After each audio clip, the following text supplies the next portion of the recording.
তুমি সিগারেট খেয়ে আসছো না? আরে না। আমি জানি ছেলেরা যখন সিগারেট খায় তখন সিগারেটের দুর্গন্ধ সরানোর জন্য চকলেট খায়। তোমার জন্য আনছি। Thank you. চলো না আজকে সিনেমা দেখতে যাই। যাওয়া যায়। কখন? এনিটাইম। আচ্ছা, তুমি কি ধরনের ছবি পছন্দ করো? আমার তো রোমান্টিক সিনেমা খুব পছন্দ। আচ্ছা, তোমার পছন্দের মুভি কি? আমার কোনো পছন্দের নাই, আমার যখন যেটা ভালো লাগে ওইটাই দেখি। এক এক সময় এক একটা দেখি। তবে পছন্দের কোনো নায়ক নাই, কিন্তু নায়িকা আছে। ছোটবেলায় মেলিনা দেখছিলাম, তখন স্বপ্ন দেখতাম, এখন আর স্বপ্ন দেখি না। তোমার পছন্দের নায়ক নাই কেন?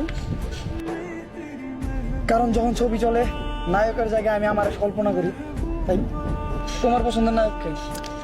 আমার পছন্দের নায়ক তো এই যে। ও, 100 কোটি ছবি। তাইলে তো আজকেই দেখবো অনন্ত জলিলের রাইট দ্য নাইট।